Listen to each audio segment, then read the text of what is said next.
now, here he is, the one, the only... Oh, brother, what I know about him. Oh, that's me.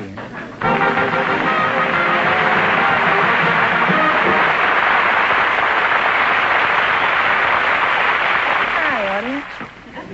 Well, here I am again with $1,000 for one of our couples. And if any of them say the secret word, this duck we have up yonder will fly down and pay him $100. The word tonight is war. Okay, duck. Au revoir. He's a French duck. Mr. Fenneman, begin, huh? Groucho, we have a cab driver for you. He's Mr. Maury Simon. His partner is a special guest, one of the great track and field coaches of all time, Mr. Dean Cromwell. So, folks, you come in, please, and meet Groucho Marx. Well.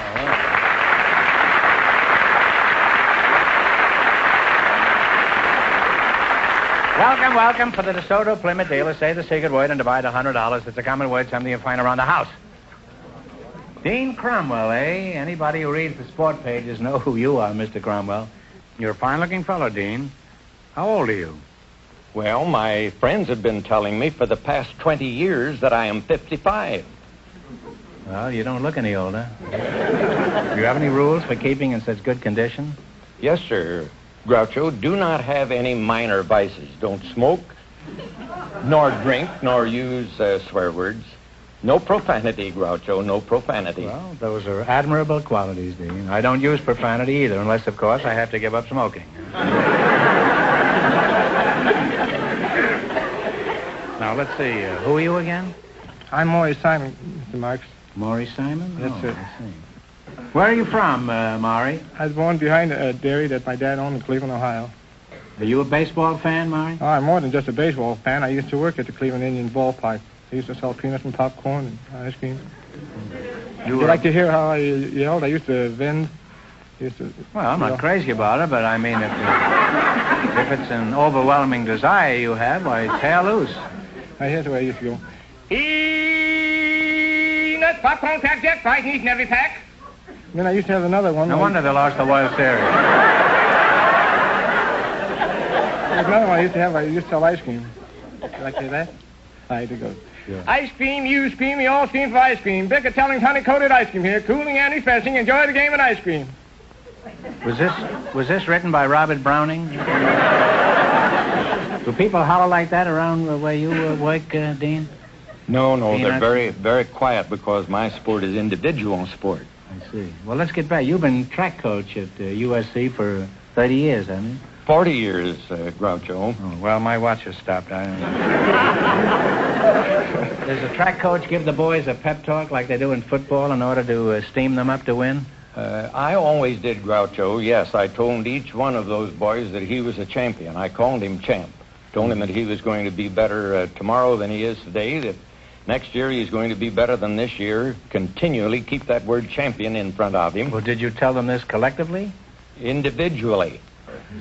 And in the meantime, you keep them relaxed. Well, how do you do that? You hit them with a baseball bat or something? Talk to them gently. Oftentimes you can tell them a short story. Mm-hmm. Funny stories? You know, it better be funny if you're going to keep them relaxed. Mm-hmm. Could you tell us one of these funny stories? Uh-oh. If the audience goes to sleep, we'll let Maury sell some more peanuts. Well, two old gentlemen in bars sitting at a table in New York City. One gentleman says, I am 85 years old, and I've never used glasses. The other one said, why? And he says, I drink my liquor from a bottle.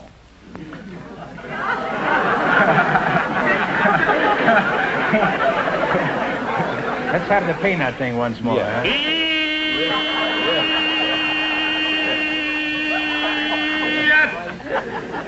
He not only sells them, he steams them. Huh? And the other old gentleman says... Oh, this is over. The other old gentleman says... Oh, I'm sorry, Dean. I thought that was all there was to it. Oh, this is... we're still going with the second one. Oh, I see. The other one says, I'm 86 and I have you beaten. I am 86 years old and I've never done a day's work in my life. But they got even with him. He died shortly after. They cremated him, put his ashes in an hourglass, and he's been working ever since.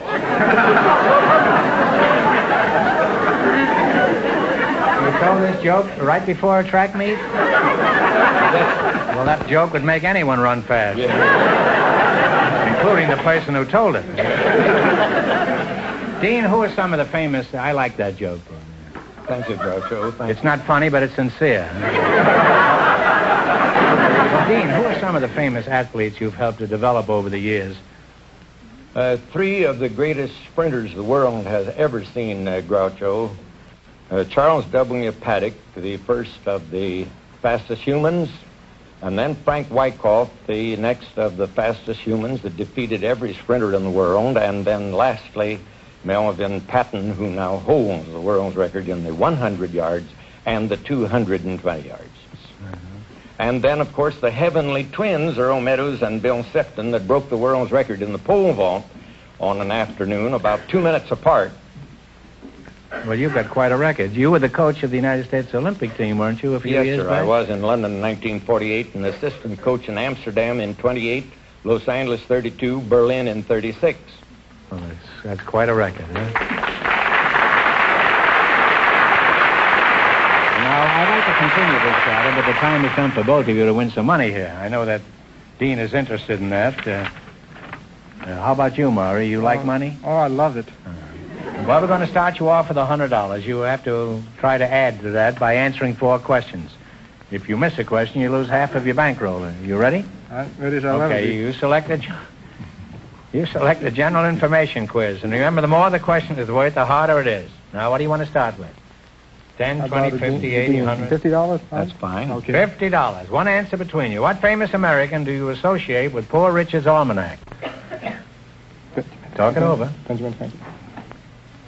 Benjamin Franklin. Oh, Ben Franklin is right. You now have $150. Okay, now what are you going to go for? Yes, 60? Okay. 60. By what means of transportation did the crew of the Kon-Tiki arrive at their destination? Had a raft. There's a raft. George Raft is right. You now have $210. Hey, you're getting a free ride here, Dean. Huh? I'll try 70 or whatever you say. Whatever you think. Is that all right? Okay. 70.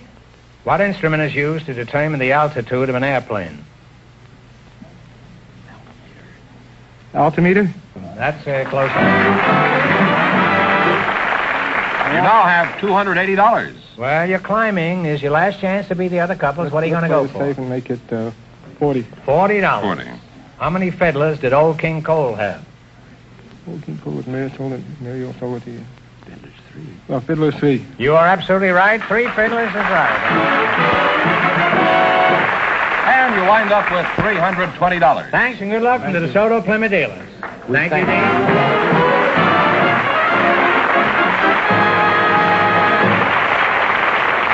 George, let's take a break for a minute. I want to see that beautiful car again, and you know the car I mean. I certainly do. So let's go out to the Chelsea Proving Grounds and see the magnificent new 1955 DeSoto. Well, here we are, and there's the car. The key word this year, Groucho, is style. Sleek, taut, modern style. This new DeSoto is mighty fast-looking, eager and new and different. Designers talk about its taut, surging feel and look of power. Well, to you and me, it just looks like it wants to get out and travel. This is the smartest DeSoto we have ever built. Longer, lower, and comfortably wider. Added inches give the car a long, slim, modern style that's new and different on the American scene. Take a look at the new, smooth slope of the low hood. The big, graceful new grille. Headlights, bumpers. Perfect examples of modern, smart style. Huge glass areas, front and rear. Of course, this year again, DeSoto offers you your choice of all full power assist features. And hang on. This year, for the first time, DeSoto offers you 2 great V8 models. The mighty Fire Dome V8, now raised to a full 185 horsepower and at a completely new low price. And the super-powered Fireflight V8, 200 horsepower worth of flashing automobile. Fire Dome or Fireflight, DeSoto's really got it this year. See the 1955 DeSoto tomorrow at your DeSoto Plymouth dealer. Mrs. Norma Ireland and Mr. Thomas Craddock have some things to discuss with you, Groucho, right now. And here they are. Folks, you come in, please, and meet Groucho Marx. Welcome to You Bet Your Life. Say the secret word and divide $100. It's a common word, something you see every day. Norma Ireland and Tom Craddock. Mrs. Ireland, where are you from? Wadsworth, Ohio. Wadsworth? I thought you'd be from Ireland, huh? Well, could you give us some idea of your age? Well, 40-ish. 40-ish? Well, that's a nice age. It's a nice age. You're young enough to have a future and old enough to have a past. What sort of work does your husband do? I assume you're married. Yes, he is an industrial engineer for California Institute of Technology, a Jet Propulsion Laboratory in Pasadena, California. Well, that's a very imposing list of titles. And let's see now, you're Thomas Craddock. Yes, sir. That's you, huh? Thomas Craddock. Where were you born, Tom? Mystic, Georgia. Mystic? Why did they name a town Mystic? Sir, it's a mystery to me. I don't know. Well, where is Mystic exactly? Oh, it's near Tifton. Well, that clears that up, all right. Now, where is Tifton? Near Mystic? Oh, it's about 30 miles from Valdosta. Are we getting near anything yet? Well, you're about 60 miles from Jacksonville. Jacksonville, huh? Yes. Well, now you're talking. Jacksonville, Florida, huh? Yes, sir. Are you married, Tom? Yes, sir. Is she a Mystic girl? Most girls are, you know. No, sir, she's a Tifton. A Tifton, huh? Yes, sir. What kind of work have you been doing since you left Mystic? Oh, I've been farming, a little bit of everything, and worked for Fred Rice Rug Service. Oh, must be cleaning up, huh? Yes, sir. It's Do you have any other job besides the rugs? Oh, I sell jewelry on the side. Which side do you sell it on? Well, it's pretty On the outside? Yes, sir. It's Well, how is the jewelry business? Well, it's pretty bad right now. Why is that? It's close to Christmas. There ought to be a lot of... Well, I've sold 3 watches and 1 ring. Since when? Oh, God, that's been a while. My wife bought the watch. And What's this? my wife bought one of the watches. Your wife bought the watch? And I bought the ring, but I still owe the man. I've been owing him for 2 months for the ring. Tom, I think if you work real hard inside of 6 months, you could build your jewelry business into a shoestring. Now, Mrs. Ireland, are you a housewife? Yes, I am. Do you do anything special for relaxation? Any hobbies? Well, I'm an amateur contestant. You mean you've been on a lot of shows? No, not shows. I enter other kinds of contests. What kind? Huh? Puzzle contests and limericks and statements and jingles and. Have you ever won any of these contests? Well, I've won over 100 prizes, I think, which isn't a large number at all. Well, you must be pretty smart. How much money have you won? Approximately. Between 3,000 and 4,000. What are some of the prizes you've won? You probably have 300 electric toasters at home. No, I'm not that good. You got 200? Would you be interested in buying a watch here from...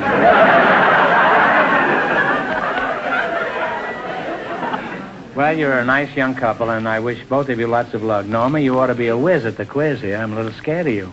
Oh, no, don't give me such a disadvantage. Well, remember, we start you off with $100, and if you miss a question, you lose half of your bankroll, no matter what it amounts to at the time. Are you ready? In the race for the $1,000, the first couple won $320, and the secret word is wall. Yes. Okay, here we go. You select a dictionary quiz. Remember, the more the question is worth, the harder it is. Talk it over, and what do you want to start with? What do you want to start with? $100. You're going to start with $100? Yes, sir. Okay, what is a leotard? Leotard.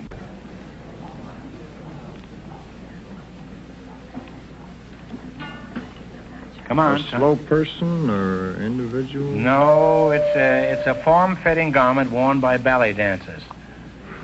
Well, you lost half your original 100. You now have $50. Well, don't get discouraged. What are you going to go for now? 90? 90? Okay, what is a lexicon? Lexicon. Dictionary? Dictionary? Dictionary is right. Dictionary is right. We now have $140. Now what? 80?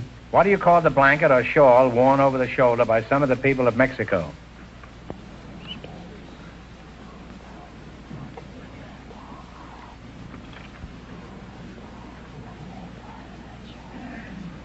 Time's up. Mandela? Mandela? Mantilla. No, it's a serape. Serape. Well, you lost half the 140. You now have $70. All right, it's your last chance to be the up couples. What are you going to go for? 70? 70. Many universities have campanile.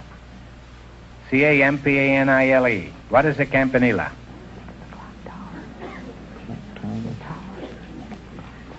Is it a tower, clock tower? Well, that's close enough. It's a bell tower or a steeple, but we give you it. And you wind up with $140. Thanks and good luck from the DeSoto Plymouth dealers. You took a tough category.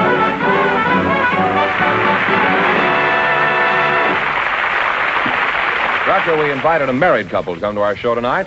Always married couples. And if Reverend and Mrs. Carl Doss will come in, I'm sure you'll discover some pretty unusual topics of conversation. So, folks, you come in, please, and meet Groucho Marx. Welcome, welcome for the DeSoto Plymouth dealers. Say the secret word. Say the secret word and take home an extra $100. It's a common word, something you see around the house. Reverend and Mrs. Carl Doss, eh? I don't think we've ever had a minister on the show before. Not really a coward, but I just may let you do all the talking here tonight. Where are you from, Reverend? Is that what I should call you, Reverend? Call me Carl. Carl, huh? I was Carl, born in Reverend? Long... No, just leave the Reverend off. Okay. I was born in Long Beach, grew up in Southern California. Oh. And Mrs. Dodd, what is your first name? Helen? Helen. Well, that's good. Where's your church, Carl? At the present time, I'm not serving a church. I'm lecturing and preaching on invitation in churches throughout Southern California. Oh, you're sort of a guest conductor, huh? Yeah. How long have you been married, Helen? 17 years. You have any children? Yes, I do. Boys or girls? I've got some of both. How old are these children? Well, Richard and Dorothy and Donald are 12, and Teddy and Laura and Susan and Elaine are 9, and Diane and Rita are 8. You had triplets and then you had quadruplets? Well, Reverend, I admit you've got some pretty important contacts, but this is pretty hard to believe. Is this true, Helen? It wasn't as incredulous as it sounds because, well, like the triplets, they weren't really exactly triplets. Well, they're the same age, but one boy is married. Well, he looks like my husband, and another boy is part Indian. He was when he was born. No. And another boy's part Indian, and the other one of the three is Brazilian and Portuguese and English. And our baby is only 100% American. He's Blackfoot Indian, and then some are Japanese. And well, it's pretty clear, the whole thing. But listen, before 50,000 pediatricians go out of their minds, you'd better explain this, Carl. It's very simple. We adopted 12 children. You've adopted 12 children, and they're all of different races and nationalities?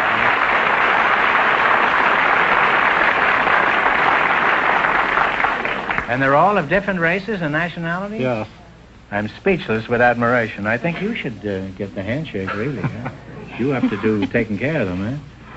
Well, do the racial differences present any problems, Helen? Well, the children don't really realize...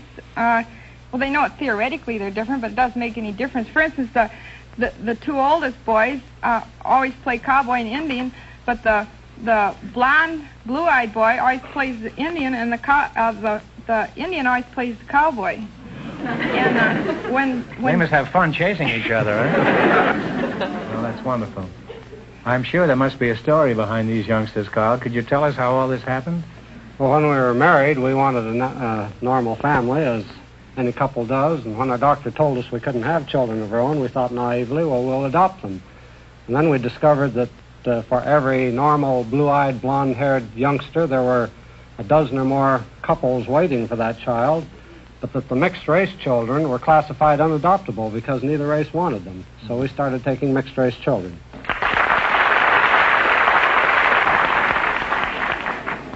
Helen, I realize running your household must be a full-time job, but do you ever get a chance to relax? Or do you have any hobbies like gardening or...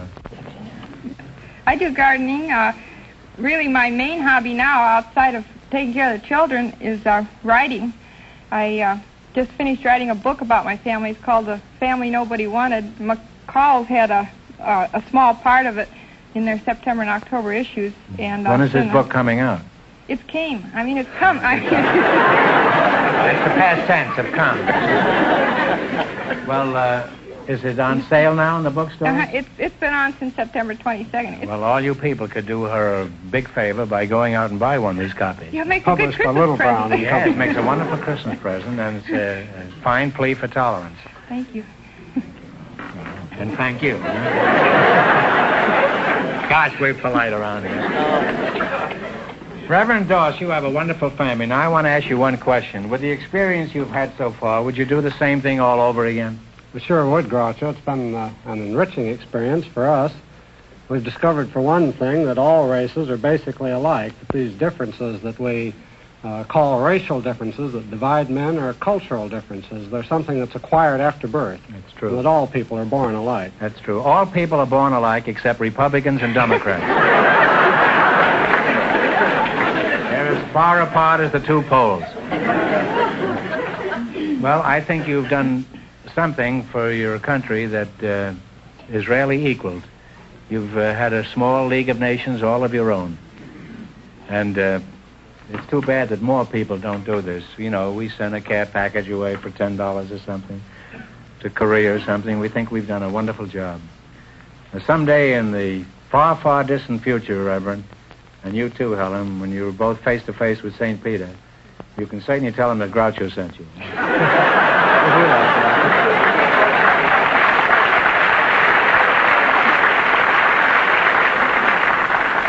Well, it's time to win a lot of money, and I think everybody in our audience, all 50 million of them, they're all pulling for you, and that probably even includes the other contestants here tonight. All right, this is a dictionary quiz. In the race for the $1,000, Dean Cromwell and his partner are still leading with $320. Well, all right, what do you want to start with? $50, 60, 80, 100, 10, easy ones? Let's live dangerously. All right, what do you call the front or face of a building? Elevation. Front elevation. No, it's called a facade. F-A-C-A-D-E. You lost half your $100. You now have $50. Oh, come on now. Enough of this nonsense. What are you going to go for now? 90. 90? What is the word for a remedy given to counteract the effects of a poison? Antidote. Antidote is right. You now have $140. All right, now what are you going to go for? 80. 80?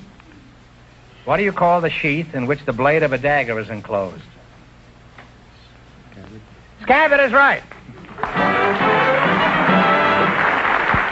You now have $220. 70. You've had 80, 90, and 100. Now you're going for 70? What do you call... 70?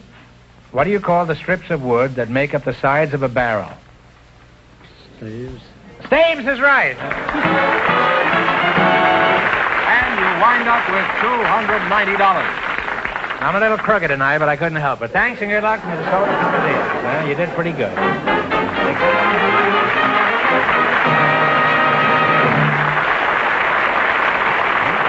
That means that Mr. Dean Cromwell and Mr. Simon, with $320, in just 1 minute get the chance at the DeSoto Plymouth $1,000 question. Come inside the most luxurious, stylish interiors in an automobile today. Inside the sparkling new 1955 DeSoto. Here's beauty and comfort at the height of fashion. DeSoto this year makes use of glamorous nylon, glistening metallic thread fibers, the softest shoemaker's leathers, weaves and patterns that spell style and luxury. Smooth, gleaming chrome sets off the interiors. Interiors, incidentally, available in over 24 color combinations. Here's the ultra-smart double cockpit effect of the brand new DeSoto instrument panel, in a class by itself for beauty. And set right on the instrument panel, the new flight control lever. Yes, inside or out, the new 1955 DeSoto will catch your eye with its up-to-the-second style and beauty. See it at your DeSoto Plymouth dealers now.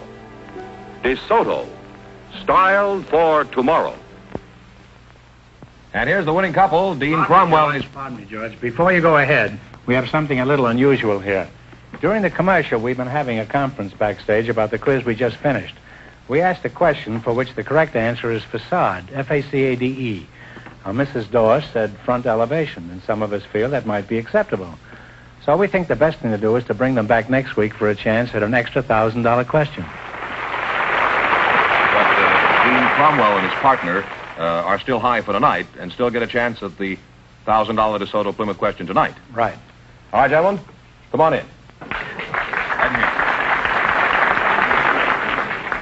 Well, Dean, we're through with the sprints now. We're up to the mile run here.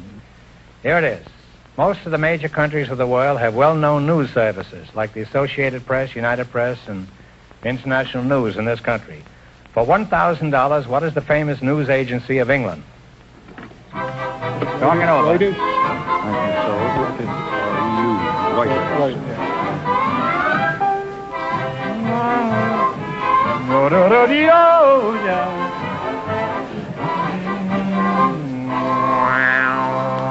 What is the answer you two have decided upon? Reuters. Reuters is absolutely right.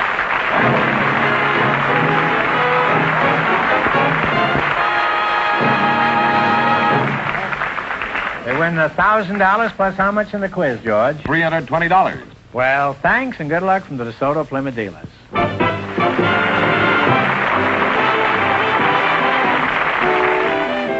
And now, here he is, the one, the only... I thought he went out with the old year. Oh, that's me. Well,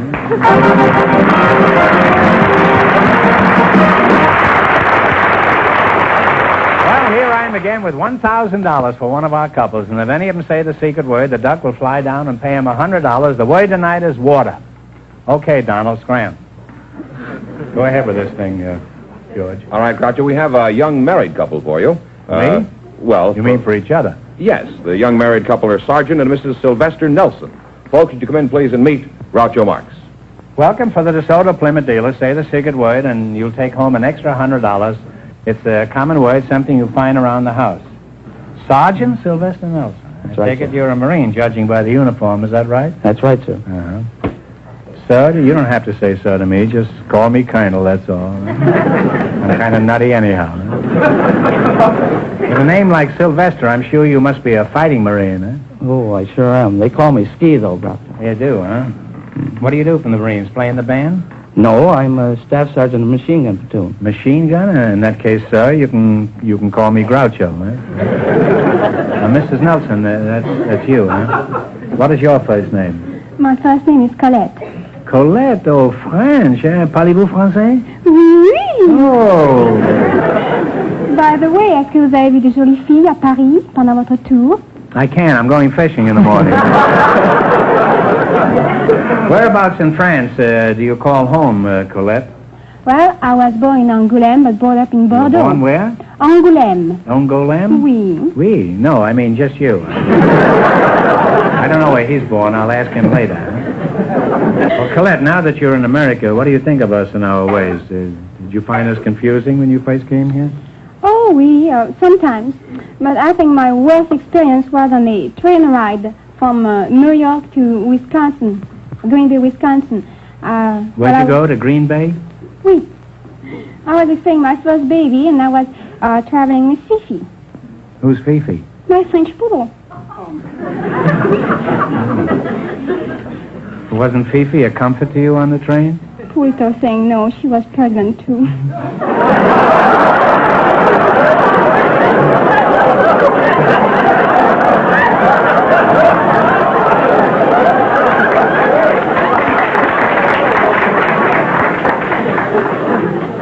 that shouldn't have upset you. I once had a berth on a train myself. That's a pretty old joke, Colette, what I just said. Don't you think it's funny? I had a berth on a train. Which joke? Didn't you hear the joke? I said, don't let it upset you. I once had a berth on a train. I had upper 8. I don't understand. Well, I don't think I can explain it to you. Sylvester, why don't you explain it to him? Huh? Well, he was going to have a birth on the train. He had a birth. He was going to sleep, but you're going to give birth to a baby. And okay. Explain the rest of it later, Sergeant. You know, in 40 years in show business, this is the lowest I've ever sunk. When one contestant has to explain my jokes to another. Well, it's been a real education talking to you two, and I wish both of you success, children, and happiness. And if you ever see Fifi again, give him my love. Oh, she has got 7 pets, Fifi. Well, give the whole 8 of them my love. Now let's play You Bet Your Life. We start you off with $100. You try to increase that bankroll by answering any 4 questions in the category you picked yourselves. If you miss a question, you lose half of your bankroll. Is that clear, Colette? Oui. Oui, huh? Oui. You selected music, and remember, the more the question is worth, the harder it is. Now, you can start with a 10 or 20 or 50, 80, all the way up to 100. $70? 70. All right, in music, what is the mechanical device used to mark the exact tempo?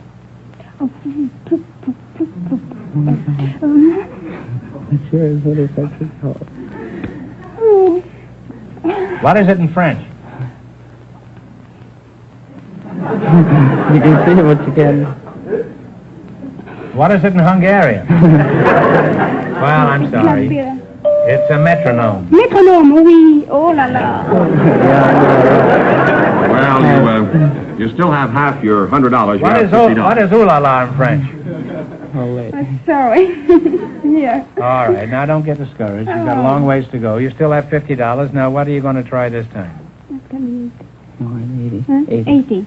All right. A. Seymour Brown and Nat Ayer wrote a song back in 1911 that keeps popping up regularly. I'm sure you can identify it. Now, you listen. Okay, Jack.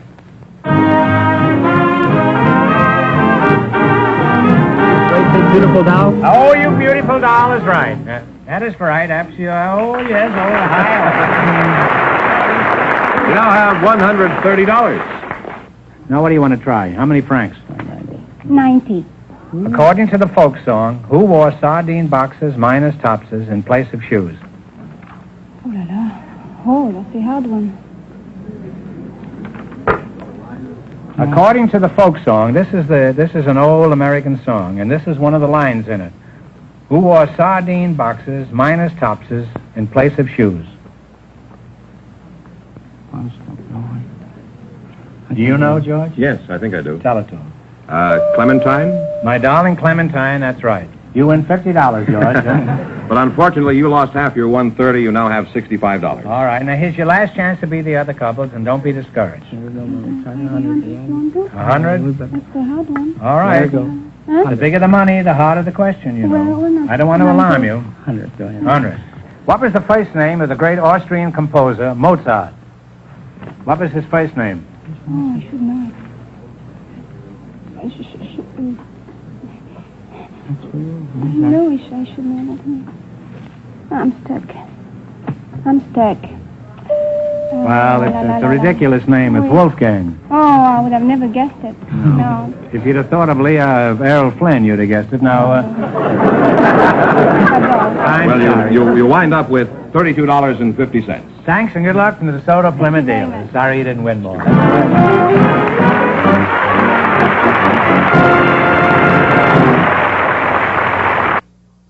A young lady with a very interesting job, Miss Marilyn Pierce.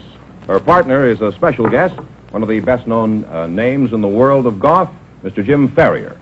Folks, would you come in, please, and meet Groucho Marx. Welcome to You Bet Your Life. Say the secret word and divide $100. It's a common word, something you find around the house. Jim Ferrier, eh? Put it there, Jim.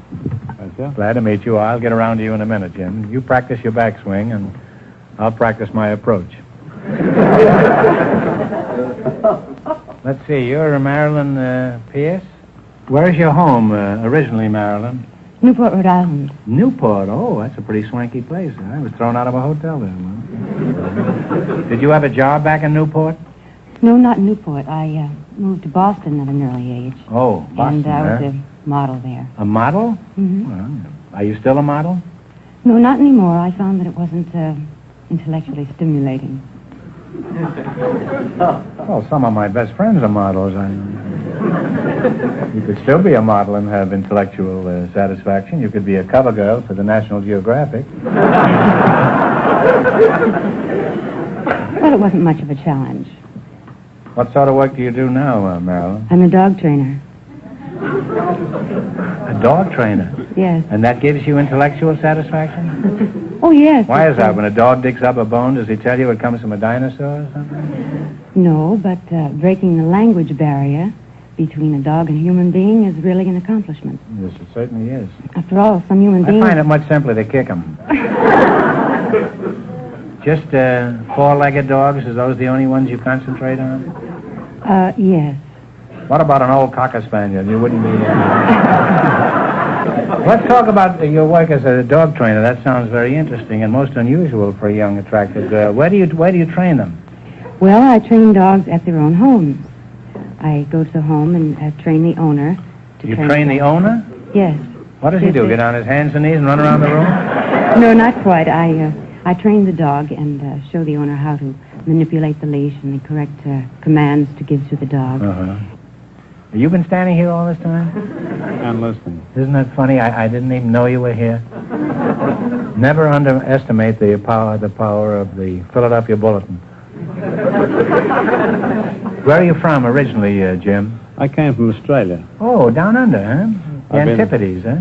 Yes, I've been here 15 years. I came from Sydney originally. Is that so? Played professional golf here for 15 years. Mm-hmm. What are some of the important golf tournaments that you've won? I know you've won many of them. Well, I won the National PGA Championship in '47. I won the Canadian Open twice. I've won 5 Australian championships and quite a few of the big money events around the country. I now at Lakeside Club here in Hollywood. Oh, I see. Huh? And hope to have you over one day. Yeah.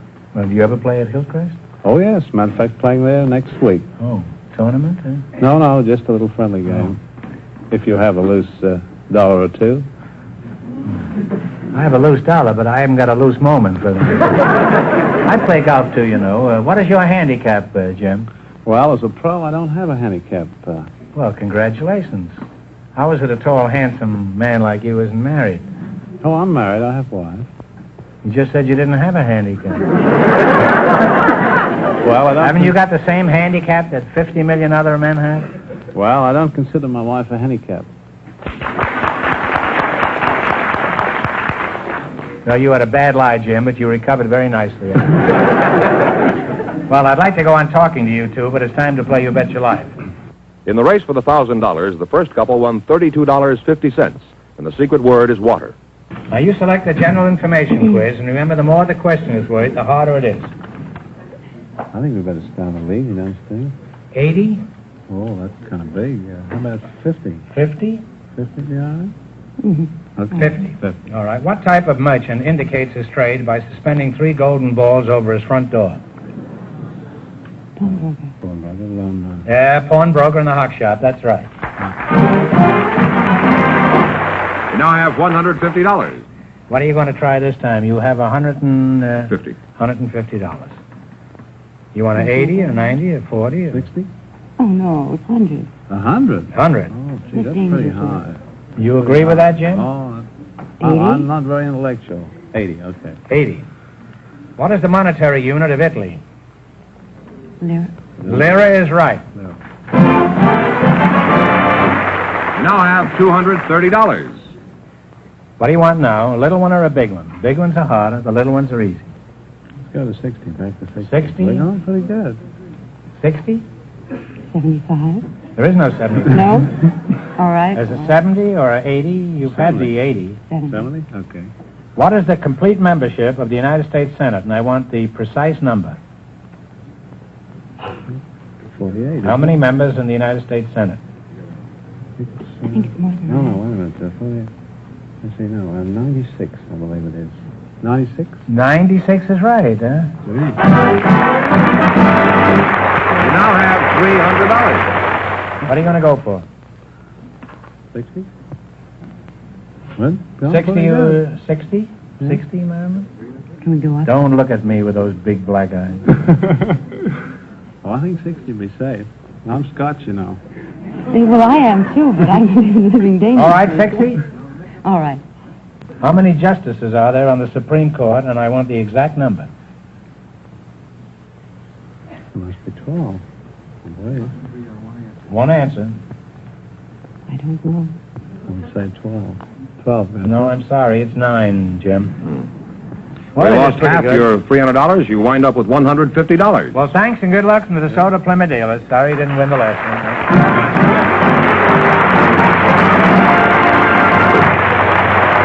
Groucho, we invited some school teachers to the show tonight, and just before we went on the air, our studio audience selected Mrs. Evelyn Sorrells. Her partner, Mr. Floyd Humiston, has an unusual occupation. So, folks, you come in, please, and meet Groucho Marx. Welcome to the DeSoto Plymouth dealers. Say the secret word and divide $100. It's a common word, something you find around the house. Isn't she cute? Evelyn Sorrell, and Floyd Humiston. Evelyn, I'll start with you because you're a girl. You're a teacher, is that right? Yes. Oh, what a nice little teacher, huh? Where are you from, Teach? I teach at El Monte. Are you married? Yes, my husband goes to Caltech. Oh. Well, I'm sorry to hear that. Floyd Humiston, huh? Yes, sir. How old are you, Floyd? I'm 24. Mm-hmm. Now, Mr. Fenneman says you have an unusual profession. What do you do, Floyd? Well, with a name like Floyd Humiston, I should guess you're a flute player with a Philharmonic. What do you do? Well, I train lions, Groucho. What was that? I train lions. You mean the van and storage company? No, the kind that eat meat. How long you been doing this kind of work, Floyd? About half an hour? No. People say anything to get on this show. Trains lines. He probably sells pencil sharpeners or something. I could use one. My head has been coming to a point lately. My father was a lion trainer, and so I've been at it since I've been about 8 years old. What did you do? Did you start training mice first when you were a kid? Well, no, just being around them. You say your father was a lion tamer? Yeah. What happened? Did he collect his severance pay? No, he's retired. He's in the termite business now.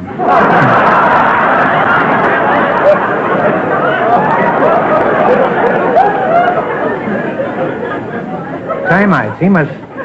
He must cut quite a picture crawling under a house with a whip, a chair, and a loaded revolver.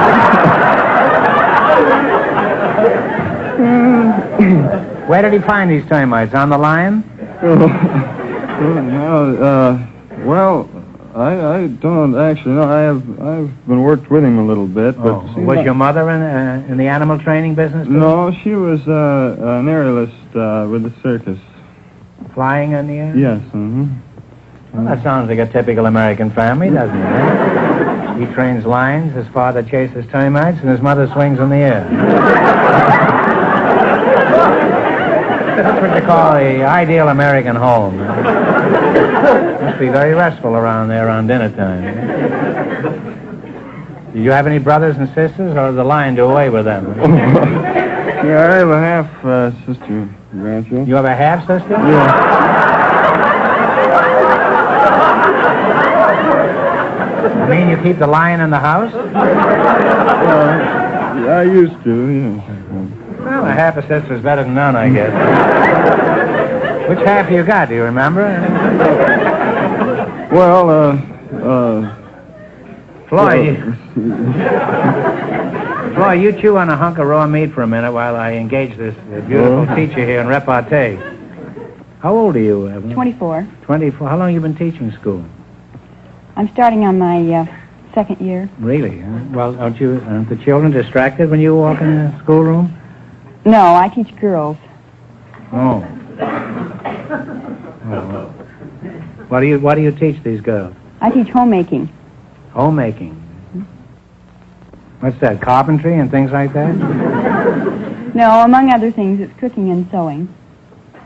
You mean you're the one who teaches these modern girls how to cook, eh? You're a worse menace than smog. Floyd, let's get back to your lions. Do you own any yourself? Yes, I do, Groucho. I have a lion named Fearless Fagin. Fearless Fosdick? No, Fearless Fagin. Where's Fearless Fagin now? Well, he's at home. I see. Is he pretty friendly around the house? Oh, yes, he's very friendly. He lives in the house, and he used to sleep in bed with me. What happened? No, my wife didn't like it.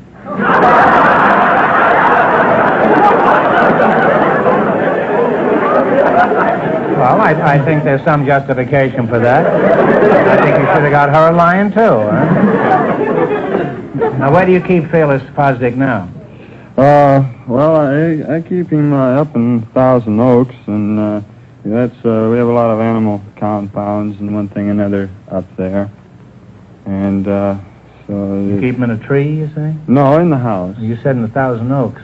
Oh, well, it has Thousand Oaks supposedly. Unless you might have cut one down. Well, what Is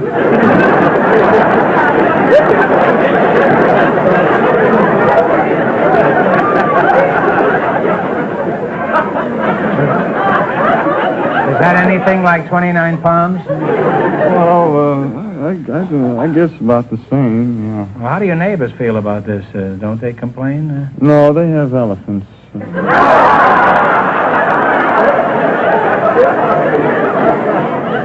Well, that I can understand. Having an elephant in the house is logical, but having a lion, that's ridiculous.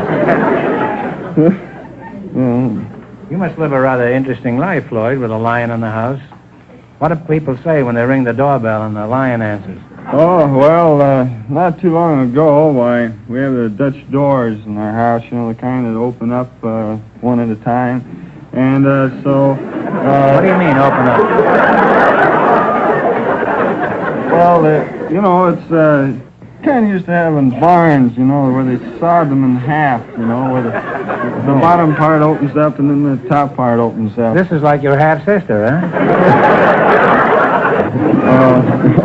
Well, anyway, so this Fuller Brushman, he came up to sell me some brushes, and so I was talking to him, and so Fagin stuck his head out over the door and top of the door, and so I still have the man's brushes and briefcase.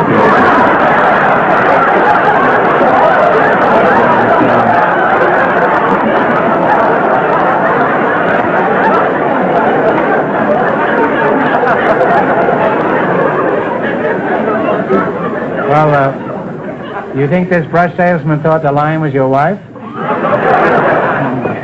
Isn't your wife afraid of Fagin? Oh, no, she's not afraid of me or Fagin or anybody else. I guess you have your wife pretty well trained by this time, huh? Oh, no. Women are the hardest things in the world to train. They have the cunning of a tiger and the stupidity of a lion, and well... No, let it go. You know what I mean. Let it go. You're not going home tonight anyway. Well, I hate to break this conversation off. It's been very educational and extremely interesting. Okay. However, it is time to play You Bet Your Life. In the race for the $1,000, the second couple is leading with $150. Now, you selected the animal kingdom, and remember, the more the question is worth, the harder it is. Now, what do you want to start with? 10, 50, 60, all the way up to 100? 80. $80. What do you call a young or nestling pigeon? Let's say, I ate some on toast one time.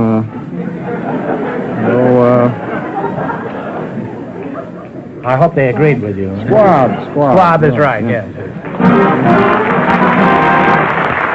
You have $180. Now, what are you going to go for? 90. 90. What kind of an animal is a Flemish giant? Flemish giant. That's a fowl, if I'm not mistaken. Flemish giant. see. Guess. If you don't know. Well, I'm sorry. It's a rabbit. Oh. Yeah, that's a shame. You lost half your 180. You have $90. All right, now what are you going to go for? 70. 70? What do you call the rodents that live in colonies on our American plains? They have a bark resembling that of a dog. That is your, a prairie dog. That's right. A prairie dog is right. You now have $160. And here's your last chance to beat the other couples. What are you going to go for? 60. 60? 60. What are teals, golden eyes, and canvasbacks? Eels, goes iron, they're ducks. That's right. Ducks is right. And you wind up with $220. Thanks, and good luck to the DeSoto Plymouth dealers. Thank you.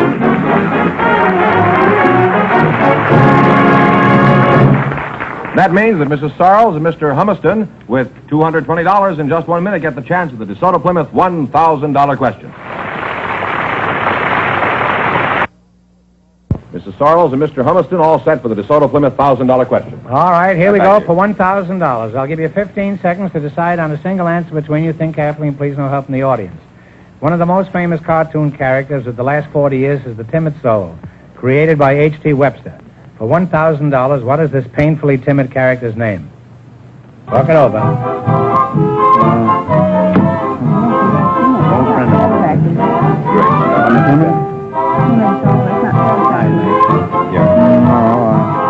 I don't think it's been going 40 years. All right, what is the answer you two have decided upon? I'll take a long guess. It wouldn't be Sad Sack, would it? No, it's Casper Milquetoast. Oh. So that means the big question next week will be worth $1,500. Well, they lost the big money, but how much did they win the quiz, George? $220. Well, thanks, and congratulations to both of you and to all of our contestants on the show tonight. Thanks.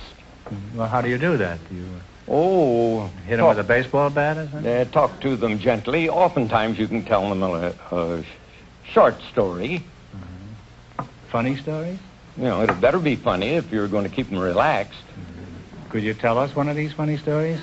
Uh-oh. If the audience goes to sleep, we'll let Maury sell some more peanuts. Well, two old gentlemen in a bar sitting at a table in New York City. One gentleman says, I am 85 years old, and I've never used glasses. The other one said, why? And he says, I drink my liquor from a bottle.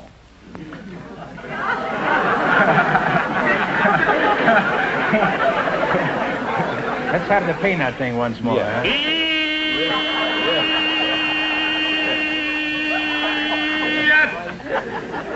He not only sells them, he steams them. Eh?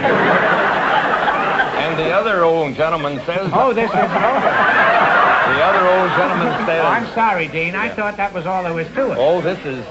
Nuts, popcorn, pack, jack, fried, and eat in every pack. Then I used to have another one. No wonder they lost the World Series. There's another one I used to have. I used to sell ice cream. Would you like to hear that? I had to go. Sure. Ice cream, you scream, we all scream for ice cream. Big Italian honey-coated ice cream here. Cooling and refreshing. Enjoy the game and ice cream. Was this written by Robert Browning? Do people holler like that around where you work, Dean? No, Peanuts? they're very, very quiet because my sport is individual sport. I see. Well, let's get back. You've been track coach at USC for 30 years, haven't you? 40 years, Groucho. Oh, well, my watch has stopped. Does a track coach give the boys a pep talk like they do in football in order to steam them up to win? I always did, Groucho. Yes, I told each one of those boys that he was a champion. I called him champ.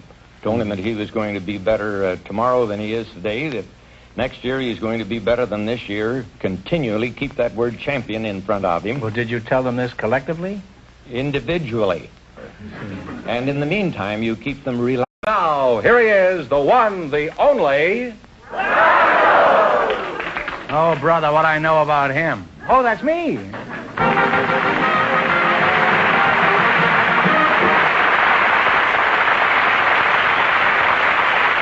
Hi, audience. Well, here I am again with $1,000 for one of our couples. And if any of them say the secret word, this duck we have up yonder will fly down and pay him $100. The word tonight is wall. Okay, Duck. Au revoir. He's a French duck. Mr. Fenneman, begin, huh? Groucho, we have a cab driver for you. He's Mr. Maury Simon. His partner is a special guest, one of the great track and field coaches of all time, Mr. Dean Cromwell. So, folks, you come in, please, and meet Groucho Marx. Well.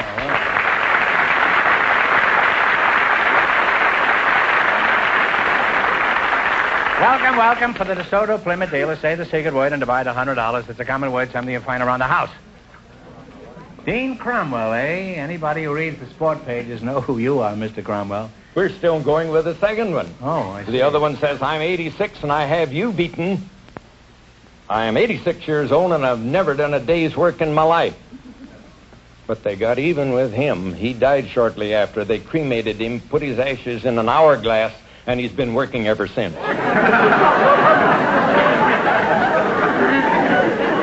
You told this joke right before a track meet?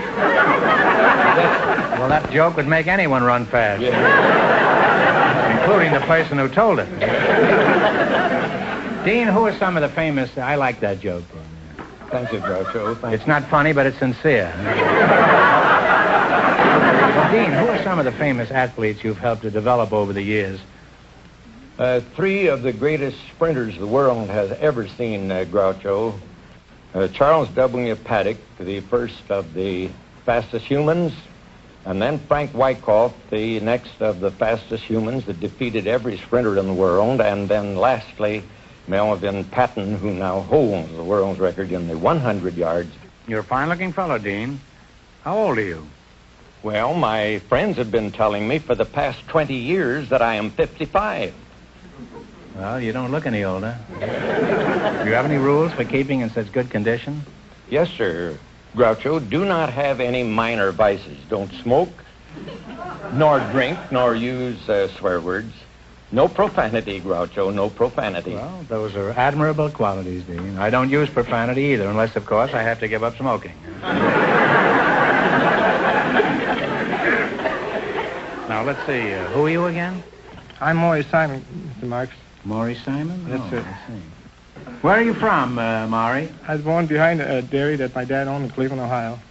Are you a baseball fan, Maury? Oh, I'm more than just a baseball fan. I used to work at the Cleveland Indian ballpark. I used to sell peanuts and popcorn and ice cream.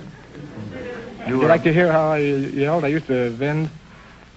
Well, I'm not crazy about it, but I mean, if it's an overwhelming desire you have, why, tear loose.